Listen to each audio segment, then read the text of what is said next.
नमस्कार आदाब, मैं उसामा खान। आप देख रहे हैं गया टुडे। हमारे साथ मौजूद हैं सामाजिक कार्यकर्ता और ज्वलंत मुद्दों पर मुखर होकर बात रखने वाले समीर पासवान, जो युवा नेता भी हैं और राजद में हैं। इनसे बात करेंगे कि अभी जो भी लोकसभा चुनाव चल रहा है, किन मुद्दों पर चुनाव लड़ी जा रही है और क्या धर्म के आधार पर जो आजकल भारत में चुनाव और रणनीति हो रही है, उस पे क्या इनका राय है, उनसे जानने की कोशिश करेंगे। क्या लगता है आपको, धर्म के आधार पर जो रणनीति हो रही है उस पर क्या, कैसे देखते हैं आप? देखिए, जो वर्तमान का लोकसभा चुनाव चल रहा है, ये संविधान बचाने की लड़ाई चल रही है। इसमें किसी धर्म की भी लड़ाई इस बार मोदी जी का नहीं चल रहा है और मोदी जी का जो लहर था वो समाप्त हो चुका है।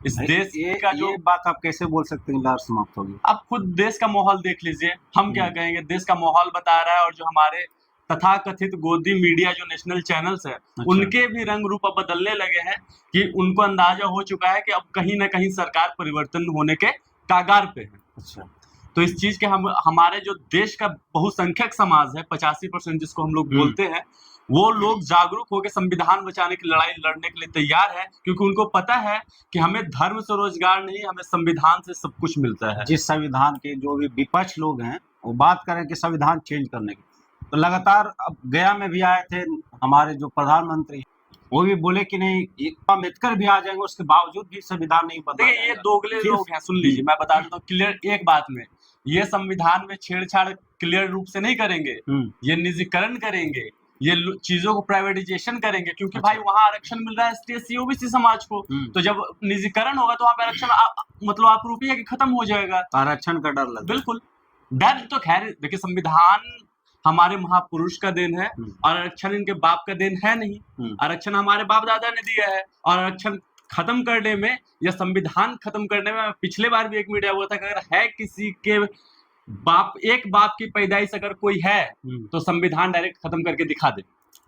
मैं ओपन चैलेंज करता हूं। और जो ये भाजपा वाले भगवाधारी नारंगी लोग कर रहे हैं कि संविधान बदल देंगे, 400 पार कर दीजिए, तो 400 पार तो छोड़ दीजिए, 400 पार का नारा ही इनका दूसरा है, कहीं डीजल और पेट्रोल ना पार कर दे 400 पार। 400 पार का मतलब डीजल पेट्रोल पार हो सकता है, या फिर 400 पार में तो 400 से हार, ये भी शायद इनको अनुभव हो गया होगा, आभास। तो आप बोल रहे हैं कि संविधान किसी का बाप का भी नहीं है कि चेंज कर सकते? बिल्कुल नहीं। डर किस बात का है? डर हमें तो है ही नहीं भाई, डर क्यों रहेगा। लेकिन जो अगर हुकूमत वहां बैठा है वो चीजों को संशोधन करते चला जाएगा तो संविधान का, अभी देखिए देश में पूर्णता रूप से 100% संविधान लागू नहीं है। जिस दिन संविधान पूर्णता लागू हो जाएगा उस दिन देश का शासक वर्ग कोई और होगा। इस देश में हम तो सवाल करना चाहेंगे ना, से संविधान लागू बिल्कुल नहीं है। ऐसा क्यों, कैसे कर सकते हैं भाई? हमें पूना पैक्ट वापस कर दो ना। ये जीतन राम मांझी जो आज लोकसभा के प्रत्याशी बने हुए हैं गया से, ये खुद मांग करते थे कि हमको पूना पैक्ट वापस कर दो, लेकिन वो टिकट के चक्कर में जय श्री राम बोलने के लिए तैयार हो गए, मजबूर हो गए, सिद्धांत से समझौता। राजनीतिक ऐसा जगह हो गया कि मतलब कि मजबूर लोग हो जाते हैं, अपनी बात रखने के लिए कुछ रखते, ये सब वोट बैंक के दलाल हो जाते हैं, समय समय की बात है। और जिस संविधान के बदौलत आज एक मुसहर का बेटा विधानसभा और लोकसभा का सपना देखता है ना, उसी संविधान को लोग बदलने का बात करता है, तो इन लोगों के लिए तो मेरे मुंह से 1000 गालियां निकलती है, लेकिन हम नहीं बोल पाते हैं। फिर ज्यादातर तो अभी दलित और महादलित जो भी है, एससी ओबीसी जो भी है, ज्यादातर तो उसका झुकाव भाजपा की तरफ नहीं। अच्छी बात है, भाजपा की तरफ झुकाव है, अपने निजी फायदे के लिए है, समाज के लिए नहीं है। उसको समाज से कोई लेना देना नहीं है। आरक्षण का डर नहीं, आरक्षण का डर है उसको, जो आरक्षण मिला उस आरक्षण का डर है नहीं। क्योंकि बाबा साहेब ने जब संविधान बनाया था तो उसमें स्पष्ट रूप से कहा था कि पॉलिटिकल रिजर्वेशन केवल 10 वर्षों के लिए, अगर स्थिति सुधर जाएगी तो पॉलिटिकल रिजर्वेशन को खत्म कर दिया जाएगा। लेकिन इन ब्राह्मणवादी पार्टियों ने आज तक इसको खत्म नहीं किया, क्योंकि उस समाज का एक नेता को चुन लिया और उसी के थ्रू पूरा समाज का वोट बैंक को इधर से उधर टर्न अप करने का काम करता है। देश में जो धर्म की राजनीति चल रही है, देश को क्या लगता है कि नुकसान होने वाला है या फायदा होने वाला है? बिल्कुल नुकसान होने वाला है। गृह युद्ध की ओर हम लोग जा रहे हैं भाई, गृह युद्ध के ओर जा रहे हैं। जब कोई मुसीबत में होता है तो हिंदू मुसलमान नहीं दिखता है। अगर मेरे भी गए में कई ऐसे दोस्त हैं कि कई बार हमारे मुस्लिम दोस्त को जरूरत पड़ा ब्लड का, कभी हिंदू को पड़ा तो कोई कभी मुस्लिम जाकर दिया, कभी हिंदू दिया, तो वहां पे धर्म की राजनीति नहीं है। ब्लड देने के वक्त कोई, मतलब कि मौत का जब समय आता है तो कोई नहीं। कोरोना में काहे नहीं कोई दिख रहा था भाई? आज कोविशील्ड में भी देख लीजिए, उसमें डायरेक्ट कह दिया कि हार्ट अटैक से। ये फिर कमी कहाँ रह जाती है कि हिंदू मुसलमान के नाम पर ये फिर वोट देखिए, देने ये लगता है। चुनावी रणनीति है, और ये जो आपस में लड़ते हैं वो सबसे बड़े बेवकूफ होते हैं। हम्म, न हिंदू से हमारा कोई लेना देना है, न मुसलमान से लेना देना है। हमारी लड़ाई शिक्षा, स्वास्थ्य, बेरोजगारी की होनी चाहिए भाई, हमारा पहला प्राथमिकता होना चाहिए। हम्म, और हम धर्म के राज पे लड़ रहे हैं। धर्म से जिसका धंधा चलता है वो अपना लड़े ना भाई, तलवार उठाए, गड़ासा उठाए, हमको क्या लेना देना है। हम कलम उठाने वाले लोग, हम कलम की बात करेंगे ना। अच्छा, जिस तरीके से जो धर्म के नाम पर वोट मांगना आचार संहिता का उल्लंघन है। बिल्कुल है। बिल्कुल है। देखिए, लेकिन कहीं न कहीं ये आचार संहिता उन लोगों पर क्यों नहीं लागू होती? जब वो खुद सत्ता में है तो उन पे क्या लागू होने वाला है? कुछ नहीं होने वाला है। इन पे कुछ नहीं होगा अभी, जब तक इनकी सरकार रहेगी तब तक कुछ नहीं होगा। जिस दिन इनकी सरकार जाएगी उस दिन पुलवामा का भी खुलासा सामने आएगा। क्या लगता है पुलवामा में क्या था? बिल्कुल था।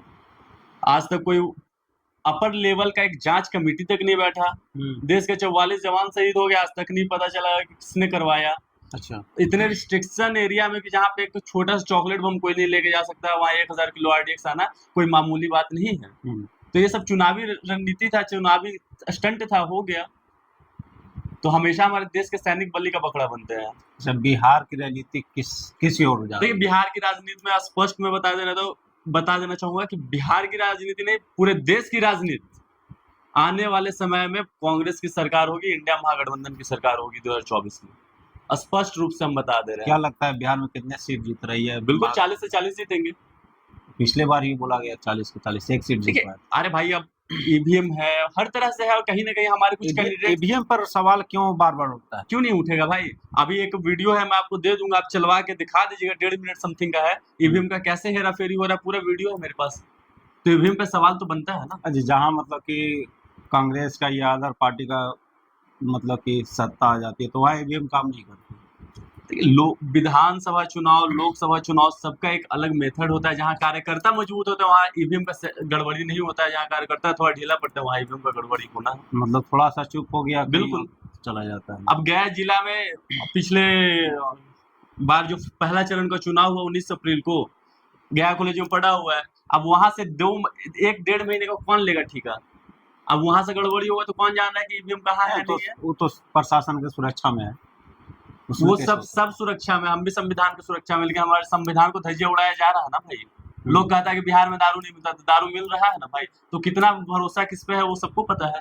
प्रशासन भी भरोसा नहीं है। हम तो क्लियरली बोल दिए, हम किसी को टारगेट क्यों करें। हम तो क्लियरली बोल रहे हैं ना कि नीतीश बाबू बोलते हैं कि शराब बंद है, लेकिन घर घर फोन डिलीवरी पे पहुंच रहा है। तो शराब बंद पूर्णतः नहीं है, सबको पता, जग जाहिर है।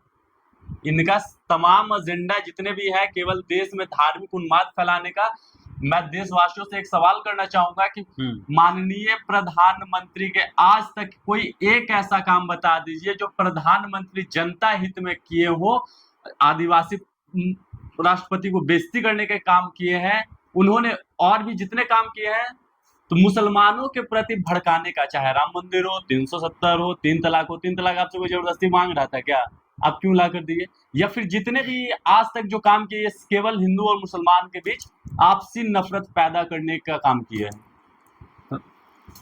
ऐसा लगता है कि आपको सिर्फ नफरत भरा जा रहा है लोगों के बीच में। बिल्कुल, इसमें कहीं नफरत कहाँ तक घटा दे सकता है? जब तक श्रीलंका वाला हाल ना हो जाए।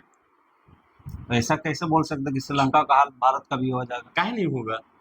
अरे भैया, हम तो कहते हैं जिसको हिंदू राष्ट्र चाहिए जाओ नेपाल है, जिसको मुसलमान राष्ट्र चाहिए जाओ पाकिस्तान है। हमनी को तो चैन अमन से रहने दो, जो भाईचारा के साथ रहता है उसको रहने दो। राष्ट्र चाहिए तो मतलब नेपाल चले जाए। हाँ, मुसलमान राष्ट्र चाहिए तो पाकिस्तान जाओ, अफगानिस्तान, बहुत सारा है। भारत को हिंदू राष्ट्र, भारत तो भाई सबका है भाई। धर्म, भारत एक धर्मनिरपेक्ष देश है, यहाँ कोई हिंदू और कोई मुसलमान का कभी राष्ट्र नहीं हो सकता। और ये हिंदू राष्ट्र का जो लॉलीपॉप है ये 2025 के बाद खत्म हो जाएगा। उसके बाद देखिएगा मोदी जी भी नहीं लेंगे। जब ऑन कैमरा पूछा जाता है मोदी जी, योगी जी, अमित शाह से कि आप हिंदू राष्ट्र चाहते हैं, तो वो सीधा डिनाई करते हैं। तो इनके समर्थक जैसे बेवकूफ है जो समर्थन में कूदते रहते तलवार लेके। उनको जाना है मंदिर में तो तलवार लेके घुस जाते हैं मस्जिद में। तो उसकी बात क्या करना है? मतलब सांप्रदायिक दंगा भड़काने का काम किया है। ये बस अपने वोट बैंक के लिए कन्वर्ट कर रहे लोगों को। होना कुछ नहीं, इनसे कुछ नहीं होने वाला है। देश का युवा जिस तरीके से बेरोजगारी चरम सीमा पर है, उसको लेकर क्या कुछ कहेंगे? भैया, देश के युवा के लिए रोजगार दिए ना मोदी जी। राम मंदिर में बैठ के भीख मांगिए ना, अच्छा, और क्या चाहिए। आप रोजगार की रोजगार लड़ाई मिल कहाँ गया। कर रहे हैं, आप धर्म के लिए लड़ाई कर रहे हैं, आप धर्म के लिए तलवार उठाए तो रोजगार की बात क्यों करना। आप मत करिए ना, रोजगार क्यों मांगिएगा। मोदी जी ने कहा 2 करोड़ रोजगार हर साल, 15 लाख रुपए सबके खाते में, सब सपना रह गया भाई। नोटबंदी से कमर तोड़ देंगे, तब फिर भी जाके जो 1900 पुलवामा में 44 लोग शहीद मर गए, तो कौन इसका जवाब दे। ये हमारा जनता बेवकूफ है कि लोग समझता नहीं है बात को। इतना करने के बावजूद भी तो लगातार 2 बार हो सकता है, तीसरे बार भी जीत जाए। नहीं, तीसरे बार नहीं हो पाएगा। हमको नहीं लगता कि तीसरे बार होगा, क्योंकि देश का रुख बदल चुका है। बिल्कुल। मतलब देश के जो भी लोग यहाँ के हैं, युवा हैं, वो इस बात को समझ गए हैं कि अब मतलब सिर्फ मंदिर और मस्जिद मैं से एक चीज कुछ और नहीं मैं बता देना चाहूंगा है। कि ये देश का दूसरा इलेक्शन है जो इतने लंबे समय के अंतराल के बीच हो रहा है। वरना जिस समय पहला चुनाव हुआ था देश में 1952 में या 50 में, 52 सॉरी, 52। उस समय इससे भी कम समय में इलेक्शन हुआ था। Modi ji 1 nation 1 education 1 election कीजिए, तब आएगा देश असली अपने एक प्रारूप में। ये जो आप घोटाले की तैयारी कर रहे हैं, जहां कर्नाटक में जान रहे हैं कि हमारा एक भी सीट नहीं निकलेगा, तो एक दिन में सारे का सारा लोकसभा क्लियर करवा दिए, और जहां देख रहे हैं कि घोटाला करना है वहां लंबे लंबे समय खींच रहे हैं। तो ये चाल भी है। ये मोदी जी कर रहे हैं। तो और कौन करेगा। ये इलेक्शन कमीशन कहाँ सुन रहा है, हाईकोर्ट भी का भी नहीं सुन रहा है इलेक्शन कमीशन। तो मतलब कि कुछ है रह ही नहीं गया। बिल्कुल नहीं है भाई, कोई इलेक्शन कमीशन को भी नहीं कुछ नहीं समझ रहा, कोई नहीं समझ रहा, नहीं समझ रहा। ये देश बहुत ही गर्त में जाने के लिए तैयार है। इस बात को हमारे देशवासियों को समझने की जरूरत है, और खास करके युवा वर्ग के, कि आप धर्म की लड़ाई को छोड़कर अपने शिक्षा, अच्छे स्वास्थ्य, अपने रोजगार की लड़ाई के लिए लड़े, बहुत अच्छा आप होगा। एक युवा हैं, फर्स्ट वोटर जो है, उसके लिए क्या कुछ कहें।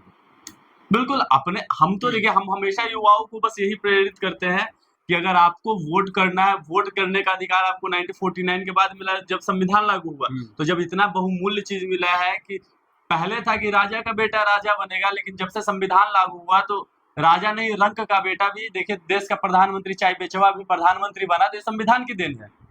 तो आप अपने वोट की ताकत को पहचानिए, और उस वोट के ताकत से ही आप सब कुछ कर सकते हैं। ये आप मानते हैं कि चाय बेचने के बाद संविधान ना होता तो ये भी आज स्टेशन पे ही चाय चाय चिल्ला रहे होते, चाय बेचे थे या फिर बैठ के भीख मांग रहे होते। अरे भाई ये तो अपने कहते हैं, हम कहाँ से कहेंगे। वो कहते हैं 35 साल भीख मांग के खाए हैं, मेरी माँ झाड़ू बर्तन करती थी। उन्हें संविधान का देन है, और उसी संविधान को खत्म करके मनुस्मृति को लागू करना चाहते हैं, जो कि ये कभी होगा नहीं, इनका सपना है। तो मनुस्मृति में क्या है जो मतलब सभी को डर लग रहा है इसमें। मनुस्मृति क्या है वो सबको अच्छे से पता है। अभी आजादी से हम लोग ज्यादा साल पार नहीं किए हैं, कमर में झाड़ू लटकाए हुए ज्यादा दिन नहीं हुआ है हमारे पुरखों को, तो सबको पता है कि मनुस्मृति क्या है। जैसे कोरोना वैक्सीन का साइड इफेक्ट जो लगातार सोशल मीडिया और मीडिया में चल रहा है, उसको किस। तो हमारे तो नेता विपक्ष वाले से लेकर सभी लोग उस समय भी बोले थे कि कोरोना वैक्सीन गलत है, गलत है, विरोध लगातार कर रहे थे, लेकिन लोग अंधभक्ति में थे, सबको जबरदस्ती दिया गया। अब क्या होगा, अब आगे देखते हैं। क्या ऐसे भी जैसे कि मुफ्त में कोरोना वैक्सीन लगाई गई, उसे भैया हम ना लगाए हैं ना हम जानते हैं, हम अपने ही लगवाए थे। कभी नहीं, हमको भरोसा नहीं है। जो लगवाया राष्ट्र हित में लगवाया था। राष्ट्र हित में लगाए तो मोदी जी उनका लेंगे 15 लाख रुपए सबके खाते में ताली थाली बजाए थे। कभी नहीं। अंधभक्त क्या है जी, जो हम ताली बजाएंगे, अंधभक्त है। इस देश के जागरूक एक व्यक्ति हैं, जिम्मेदार व्यक्ति हैं, हमें पता है कि हमारा हक अधिकार कहाँ है भाई, हम अंधभक्त थोड़ी हैं। ताली नहीं बजाए थे, क्यों बजाएंगे, कोरोना भाग रहा था उससे।